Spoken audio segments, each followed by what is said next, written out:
Hi. So I am from Toronto, Ontario, Canada. And I say that because I know there's other Torontos, I know there's other Ontarios, but there is one Toronto, Ontario, Canada. And it is a place where a lot of tourists come. It's a place where there's a lot of art out of.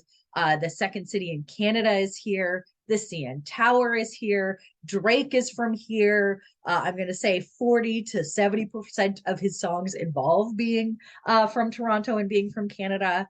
But there's one thing that used to be in Toronto that no longer is that I miss a lot. Well, Toronto gets rid of stuff a lot. There's a lot of things from Toronto I miss, but there's one thing that I miss very specifically because I think in a way it inspired what I do now in a way that I was not aware of until very recently. So there used to be something called Speaker's Corner.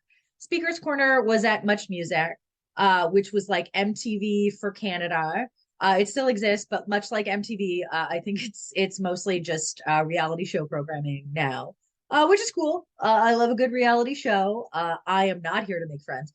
That's not true. I'm always around to make friends. I love friends, but anyways, much Music showed a lot of original music programming. It's where I discovered a lot of Canadian artists, but it's also where Speaker's Corner resided. And Speaker's Corner was basically like a phone booth. It's a very old-fashioned sentence. Anyways, it was a phone, basically like a phone booth where you would go and you would record whatever you thought. So it's sort of like if a phone booth met the internet now. Also, sometimes you would walk by and there would be someone naked in it or something, which was not the best, but also was a thing that happened in phone booths. I saw a lot of dicks when phone booths were around. Anyways, that aside, don't do that. I love that that's a thing that like now we put it on dating profiles. We send pictures of penises through the phone, and before it was just like you saw it through a clear phone booth. And when I say love it, I mean I don't. Please don't send pictures of your penis without permission. Anyways, that's a long way to say that people would record whatever they thought, and Much Music would choose some of them and they would play them. So what I would love for you to do is do what a lot of people did in Toronto in the 90s. And I want you to complain.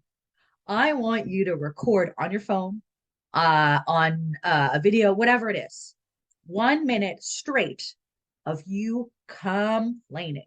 Just let it all out for a minute. The only rule is you have to go for a full minute at least. Just like Speaker's Corner, you have to keep talking. What's going on? What's frustrating you? Just let it all out. And then I want you to either write and expand on that or see how you feel after you've just gotten some complaints out of your system. Because if you're like me and sometimes you just stare at a blank screen or a blank piece of paper or I don't know, sometimes just like a weird little receipt that I found in my pocket that I'm like, gotta get this idea down. But sometimes I'm looking at the blank, whatever that is, and it feels overwhelming because I don't know what to write about. I feel stuck, or I'm stuck in my head because I'm thinking about a bunch of other things. So what I want you to do is just freestyle, let it all out, see what comes out afterwards. See if suddenly getting some of that garbage out of your head releases some new great ideas. I'm so excited for you. And I miss Speaker's Corner. Oh, Toronto. I love this city, but I miss some of the things we've lost. But you know what? I don't miss the chance to hang out with you because I'll see you tomorrow. Okay. See you tomorrow.